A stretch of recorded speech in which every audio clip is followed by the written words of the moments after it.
Are you a rescuer in your relationships? Do you tend to get in relationships where you end up feeling like you need to fix or rescue or save the other person? Do you end up in relationships where you feel the person has potential if only they could address a few issues that they have? But then do you end up feeling exhausted, depleted, taken advantage of, maybe even resentful? Or you even feel stuck in the relationship, like you can't leave because the other person wouldn't be able to cope without you being there. If that's something you recognize, you're going to want to watch this video. My name is Ruth Ann. I'm a clinical psychologist. I'm an expert in relationships and issues of narcissism. And in this video, I'm going to talk about some of the common things that I see in people who tend to rescue or be rescuers, and what you can do to begin to break out of that cycle and hopefully start to nurture more reciprocal relationships. Now, this is by no means a comprehensive video about rescuing, so please take what is useful and helpful to you and leave anything that doesn't resonate. And if you do have experiences with rescuing, whether that's as someone who tends to be a rescuer or someone who maybe has had someone try to rescue them, leave a comment and share your experiences, because I'd love to hear what your experiences have been and they may well be helpful to someone else. Some of the most common histories I see in people who rescue are things like emotional deprivation, not having had the experience of being loved and attended to and attuned to, and having your emotional needs given some attention, given some care. It's probably not a coincidence that one of the most common places I hear people talking about rescuing is in groups like Al Anon, which is a support group for family members of people who have problems with alcohol. And in those situations where someone hasn't had their needs attended to or tuned to, they begin to absorb certain messages about themselves that they can't expect other people to meet their needs, that they're responsible for other people, that they need to tiptoe around other people and try to keep them happy, and that their needs are really not important. Another common issue I see in people who tend to be rescuers are fears of abandonment, a sense that other people who are important to you are going to leave, perhaps suddenly, and that relationships are very fragile and that it's very difficult to cope on your own. Now, a third issue I often see for people who have a rescuing dynamic is something that psychologists call enmeshment. And that's really when family members are a bit too close. Maybe that's the experience of having to take care of someone who really ought to be taking care of you, feeling responsible for a parent or a caregiver. Maybe being the person that a parent or a caregiver confides in, maybe you feel like you have got to take care of them. Maybe you feel like you weren't able to express your emotions or share the things that were on your mind because you feel like that would be too much to burden a parent or a caregiver with. So you keep it to yourself and you learn perhaps to be self sufficient, to not have needs, to not express those needs, to not expect that other people are going to want to meet those needs. So you may tend to be too close to, too affected by the emotional states of the other person. In enmeshment, there just isn't the separation between you and the other person. And that's particularly a problem when a child is taking responsibility and ending up really giving a lot of care to an adult. And children in that situation can sometimes learn to suppress their own needs in order to protect the adult and to take care of them. Now, sometimes it's not uncommon for people to have had different experiences. You may have had one parent who you were enmeshed with, who you had to take care of, one who was quite rejecting or abandoning. And so you can kind of have both dynamics with different parents or different caregivers in your family. And those kind of experiences can leave you with a sense of being too much, of not expecting that other people are going to meet your needs, expecting that other people are going to need you to meet their needs, are not robust enough to be attuned and responsive to you, feeling over responsible for other people, and often really fearing abandonment and being alone and not having high enough expectations of your relationships. So, things that can happen in rescuing relationships, I tend to see rescuing as a bit of a mode that people can go into. And sometimes that is about abandonment prevention. If I can make myself needed, if I can be so useful to this person, then they won't leave me. The problem is that when you make yourself needed, it's not very likely that you're going to feel wanted. And so it can really perpetuate a sense of abandonment and emotional deprivation.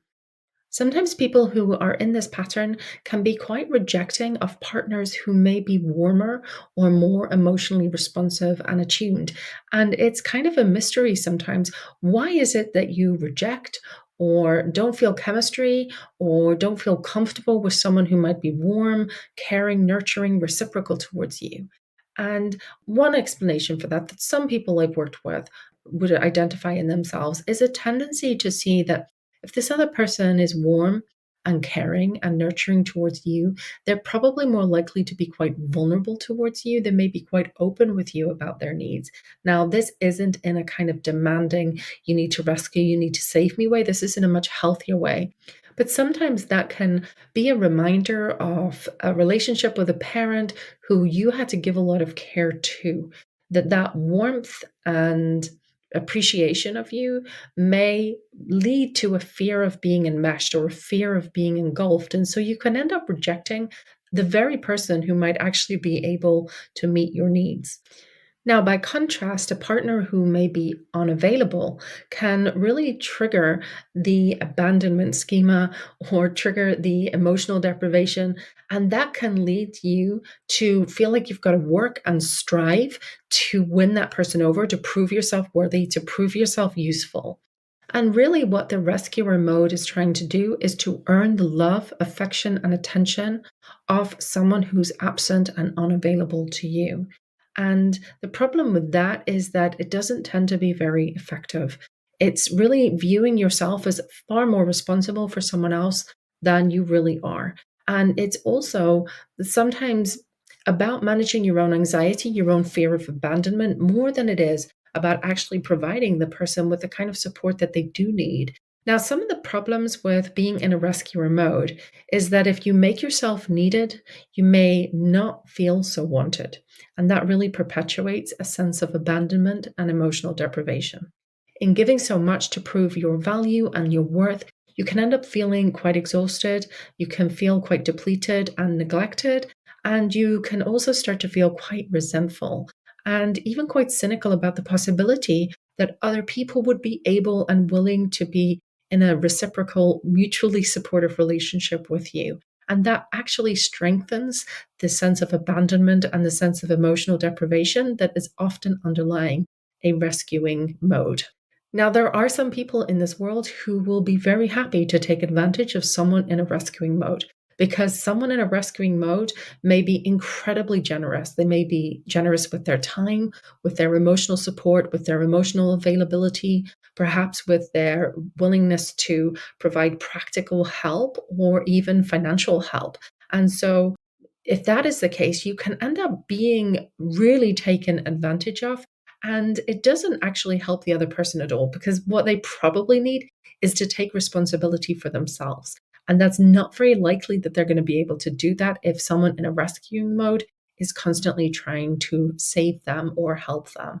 It actually becomes quite enabling. Now, that is not to blame the person who's in a rescuing mode. I think it's helpful to take a step back and recognize the impact of the rescuer mode, not only on the person who's doing the rescuing, but also on the person who I think it's helpful to is being rescued, because very often the rescuer mode really enables the someone who's in quite a destructive pattern to continue not taking any responsibility for themselves. Now, one of the most challenging aspects of this dynamic is that the other person who is being rescued can often begin to be quite dependent on you. And if that is the case, you can feel very trapped in the relationship because you may be very concerned about what they might do if you were to leave the relationship and whether they might or might not be able to cope. And that can really lead you being trapped in a relationship in which you're really very unhappy and where your needs are continuing to be neglected, or even where you're being abused and taken advantage of.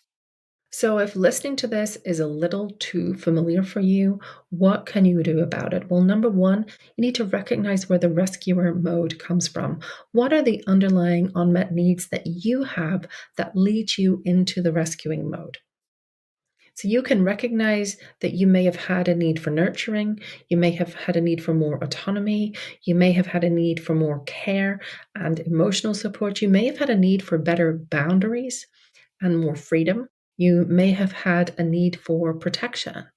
And you can really validate those needs and understand how the rescuing mode may be trying to meet those needs, but also ultimately how it fails to get those needs met and can lead you into relationships that really continue to allow those needs to go unmet.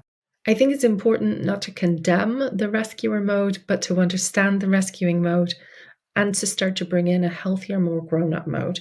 And the healthier grown up mode really needs to be in conversation, not only with the rescuer, but also with your inner child, with the part of you that has been neglected, that has been deprived, that has been taken advantage of, that has been made over responsible for other people.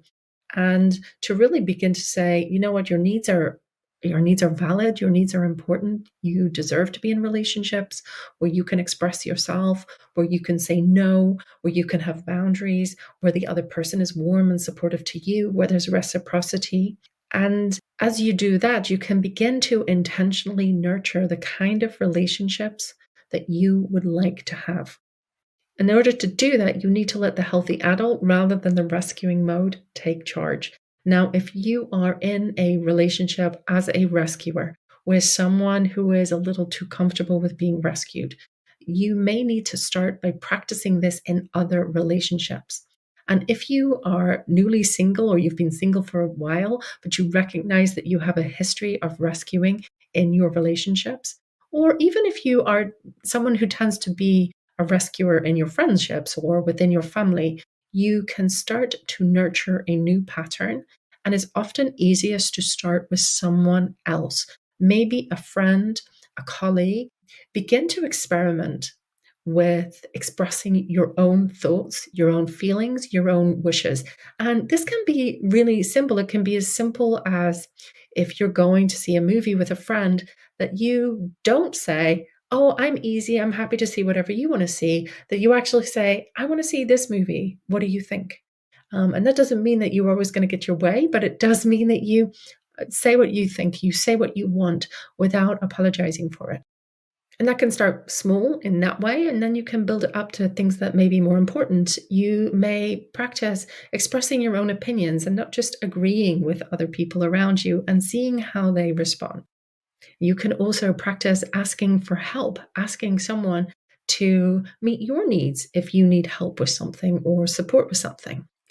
And I would suggest starting small and building up your confidence and your experience in how other people respond. Now, not everyone is going to respond in the same way, and that's okay. But really, what I hope happens as you begin to practice these skills in learning how to ask for things and learning how to express your opinion, learning to say no to people if you want to say no, learning how to ask for help or support when you need it, that you start to realize that different people do respond in different ways, and you will nurture different relationships with different people. But hopefully, you do begin to have an experience where you're seen, where you're heard, where other people are willing to meet your needs, other people are interested in your perspective and what you want, and that you actually have a totally different experience of a relationship when you begin to bring your healthier adult into the frame rather than the rescuer mode.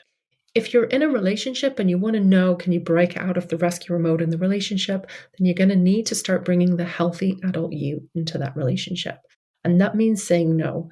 It means allowing the other person to struggle and not being over responsible for them. It means expressing your perspective and asking for your needs or your wants to be met. Now, it may be that you are in a relationship where doing that is dangerous. And if that is the case, of course, you must keep yourself safe. And please do get advice from services local to you that help people who are in relationships where there is domestic abuse, whether that's physical abuse or emotional and psychological abuse.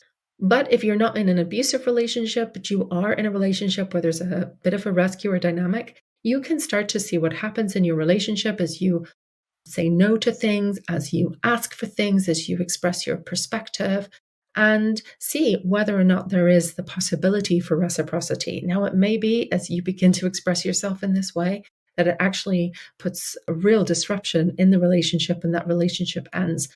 That's also okay because sometimes relationships need to end in order for us to start new, healthier patterns. And sometimes people might surprise you. Now, if you're single and you want to avoid another romantic relationship where you tend to be in the role of rescuer, I would suggest that you really pay attention to new partners and how they make you feel. Do you tend to say yes when you really want to say no? Do you tend to suppress your wishes and your wants and your perspective in favor of the other person's? Do you tend to be attracted to the person who seems vulnerable, who may need your help and support because actually that feels safe and familiar to you, or perhaps makes you feel like, well, if I can be helpful to them or supportive, that would make me worthy of love and then they won't leave me. Well, I think it's really important that you recognize that dynamic and make an intentional decision not to repeat it. If you choose to nurture a relationship with a partner who's capable of more reciprocity than you may be familiar with, expect it to feel unfamiliar and expect it to even feel quite anxiety provoking. Because if you can't be useful, if you can't have a partner who desperately needs you, you may start to fear and have a lot of anxiety about being abandoned. Maybe they're going to leave because you can't do your thing about being useful and supportive and making yourself indispensable to them. And that's okay, but you may need to sit with and accept that anxiety about abandonment and allow yourself the opportunity to experience reciprocity, to experience being in a relationship where the other person does not need you, where they would be fine if you were to end the relationship.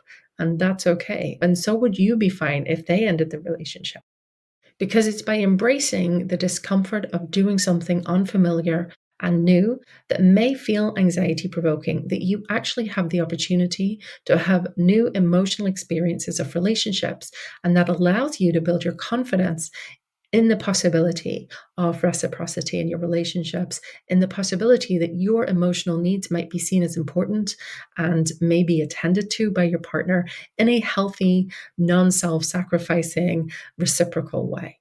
And sometimes the way to build a more secure relationship is by embracing the uncertainty and the unfamiliarity of something new. I hope this video has been helpful. I'd love to hear what you think, so leave a comment. I look forward to seeing you next time. And in the meantime, take good care.